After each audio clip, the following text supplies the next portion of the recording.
on today's programme, in just a few moments, we're going to meet a man who, by sharing his own mental health challenges, is paving the way to supporting others. Also today, we're joined by Ali Vondy, teacher by profession and positive mental health trainer by passion. Ali, lovely to have you with us this afternoon. Thank you very much. Where did that passion come from, would you say? I suppose from teaching, 30 years now, and coming up with colleagues and children who have issues. But 3 years ago, I was involved in a very tragic situation. A lot of listeners will know when Josh Cayley sadly died in Ramsey on New Year's Eve, and I was involved with his parents and his family in that situation. And I was also involved with his friends in that situation.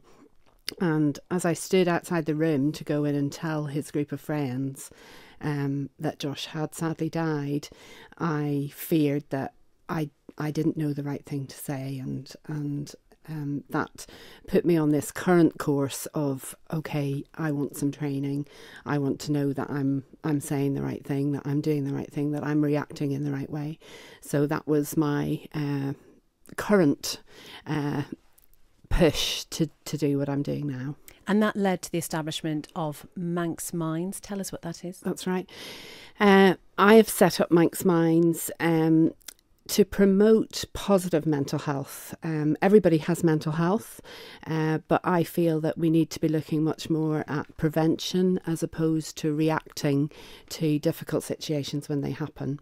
So I'm all about prevention and realising that everybody has mental health and that we should be helping people to keep a continuum of positive mental health and then to be able to support them quickly if their mental health is deteriorating or if they find themselves in a place of crisis. Ali, it's great to have you here this afternoon. We're going to be talking, as you may gather, a lot about mental health and crucially a little bit later, strategies about how you can get support if you are in need at all. Love you to be part of the conversation. 166 177 if you want to text us, or you can email studio@manxradio.com. Now, when Adam Hudgeon posted a movingly honest status on Facebook a few weeks ago, he never for 1 minute imagined the response he was going to get. He described in it how, just over a year ago, he had his first panic attack, which changed his life completely. It led to him giving up the hobbies he loved, locking himself away because he was too embarrassed to tell friends what he was going through, and he even quit his job. With this post, Adam wanted to offer support to anyone else who might be going through something similar, and he just wanted to share the story really in case it resonated with anyone else. And resonated it did, because some 1,500 likes and 530 shares later, Adam, I said you were bowled over by the response. I mean, is that a bit of an understatement, would you say? Yeah, to be honest, I didn't know them. I didn't know that it had 500 odd shares either. How good's that?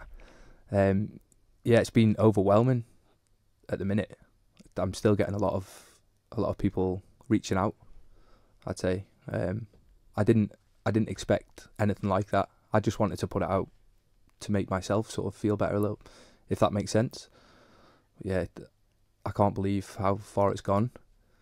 And one of the things you talk about in the post is the fact that, you know, you thought maybe you were alone in this situation, but that is just seeing 530 shares and all of those posts just shows how much that is not true, that you are clearly not alone in what you've experienced. Yeah, it's completely untrue. I've had probably 200 plus people private message to talk about their issues, which is great. I mean, that's job done for me. Like, to help one person was enough. When 200 odd people ask to talk, you just realise how bad it is over here and how many people do need to talk. And it could take maybe that 10-minute conversation, even over Facebook, to settle someone down a little bit. I think a lot of support for mental health is about just being available to people and people realising that they're not by themselves and that they can talk to other people.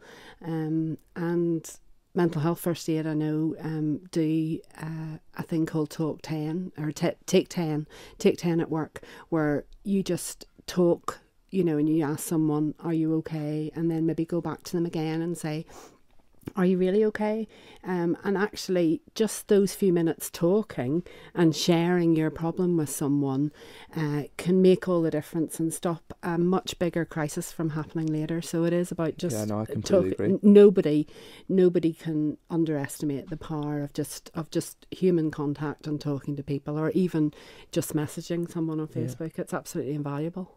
And Adam, that was the thing that really came through in the Facebook post, was that sense of isolation that you had initially when this all started for you. Yeah, well, to be honest, I'm a football player. I go to the gym a lot, so a lot of my friends are lads, if that makes sense. And I just felt they wouldn't understand, and I didn't really understand myself, so I didn't know how to say it to them. I found in the end that writing everything down, like detail, exactly how I was feeling, and I sent it to a couple of my mates, and I felt that really, really helped. Just lifted a bit of a weight off my shoulder. I'm guessing you've spent a lot of time over the past 12 months thinking about what might have caused that initial panic attack in the first place. Are you any clearer into how this all started now? Not really. I'd like to say yes, and I'd like to tell people there is a trigger and I can stop everything, but no is the answer. I haven't. I might never know either, but now I know how to deal with what's going on. I don't feel like I need to know what the trigger is. But what were those first few days like then? What exactly were you having to deal with? So the panic attack, to be honest, I thought that was the end. I didn't see a way out. I went into hospital and I had no idea what was going on. They checked me over. There was no life-threatening illnesses or anything. So they released me and said, you've had a panic attack. And like for the next 3 weeks, I couldn't get up, couldn't leave the house. I didn't know what had just happened to me. It completely scared the life out of me. And you didn't even want to be in the same room as your son at that point because you were so worried about it happening in front of him. Well, he was there the first time it happened. He was downstairs. He was upstairs. I was downstairs. And I just remember thinking about him the whole time. My mum came down, the ambulance, the paramedics came in, and he stayed upstairs playing on the PlayStation. And I just remember when I was leaving, he came downstairs and just, the look on his face, he just didn't know what was happening. And I never wanted it to happen again in front of him. So, yeah, it really made me panic a lot, even thinking about it. For those that don't know, because I think there's probably, if you've never experienced a panic attack, there are those who might just think that it's something quite trivial. But there was an article that was on Jeff where it's described sort of what actually happened to you. I have to admit, personally, I had no idea how intense it was. Do you mind just talking through what actually happened to you? No, not at all. Firstly, I noticed I felt really light. When you sort of feel a bit dizzy. And I sat down trying to make that feeling go away. And it was as soon as I sat down, my heart rate spiked. I mean, spiked like through the roof. My mouth, couldn't open my mouth. My jaw sort of locked. My vision went blurry. My hearing just completely went. My fingers and my toes all went white. And I started to shake like I was having a fit. And I just could not control it. I had no idea what it was, why it was happening. It's a complete shock to the system. My mum came down and she rang the GP and said, "What do I do here?" Because we didn't know what it was. And he said, "Ring an ambulance quickly." So they came, they hooked me up, they were focusing on my heart. And it was in the ambulance on the way back. I think they established that it was not my heart and that it was a panic attack without telling me. They were just calming me down. And when I got to hospital, I was a little bit calmer, but still had no idea what was going on. Like, no idea. And my lung collapsed a few years ago spontaneously. Spontaneous pneumothorax, it's called. It happens in a lot of people. And straight away I thought, oh no, it's got something to do with my lung. And after they did the x-ray on that, they said it's not. They ruled everything out. I can identify with that slightly in that I had postnatal depression after I had both of my children, and I'd never had a panic attack until then. I was always I'm quite a vivacious person, but to be in a situation where you suddenly panic going out somewhere if you've got a deadline to meet, and you start to breathe heavily and you think you can't cope. But from being in a situation where everything's okay to being in a situation where in your head you think, what's the problem? But your body is almost out of control, or you feel out of control of your breathing and your heart rate, and you are just actually panicking, and there is a lot of guilt involved in that as well, because in your head you know that intellectually it's okay, but then you think, I mean, for me, I thought, I can't look after my children, you know, I'm not a good mother, or, you know, what's my son going to think, or you know, what am I doing to my family? I'm upsetting my parents. What, you know, and there's a lot of guilt that is burdened by people who have anxiety and who have depression, and it's false guilt. It is not right guilt, because actually, when you open up and when you talk to people like you did to your mates, those people are there to help you, and those people want to talk to you.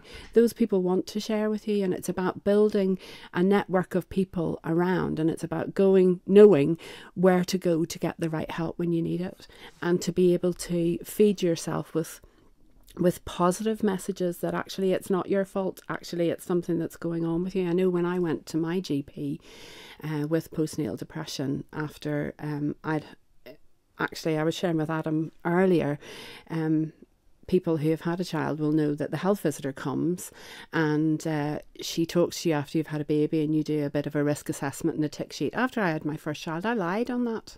I lied. I knew what I needed to tick to say that I was fine, and I knew in my heart that I wasn't fine. But I knew I felt guilty. I felt ridiculous. So I ticked what I needed to tick to get by on that. The second time around, my husband said, you need to go and see someone, because the second time around it was worse. And I think, you know, whether Adam knows what his triggers are or not, I think if you live in a state of anxiety and that anxiety gets higher and higher and higher and higher, then at some point it's going to come to a point where you can't cope with that anymore. And whether that's a panic attack or whatever it is, something's going to give. And my GP was fantastic, and he said to me, look, Alison, if you'd broken your arm, you would have no hesitation at coming to me and saying, plaster my arm, please. So why are you worried about coming and saying to me, I feel anxious, or I feel depressed, or I feel sad? And it's about getting that rid of that guilt and that bad feeling that mental health is something bad. Mental health is something that everybody has, and we all need to deal with it. And Adam, then after that initial visit to hospital where you were told there was nothing physical causing those symptoms, how long did this carry on for you? How long before you actually started to see light at the end of the tunnel? I'd say 6 months. I went to my doctor, and my doctor's great as well. I've had him since I was a child, and I've always trusted everything he's told me. This time I didn't. This time I had no idea. I thought he was missing something. I'd had blood test after blood test. I had everything under the sun. He said to me, literally, you're one of the healthiest patients I've got. Like, you need to stop believing that this is in a mental thing. And I think it was, around 6 months, I went back to him and I said, okay, I'm starting to believe you. So where do I go from here? And he said, well, you know, I'll put you on the list to see an NHS specialist. And it was kind of from there that I started to see a little bit of light, that, okay, I've had all these panic attacks and I'm still here. I haven't died. It hasn't killed me. So I can get through them. And I'd say it was from that moment. I just should have trusted him a little bit earlier, I think. We're with Adam and Ali this afternoon. We're talking about mental health issues, and a little bit later we're going to talk about techniques to help people who might be going through similar experiences.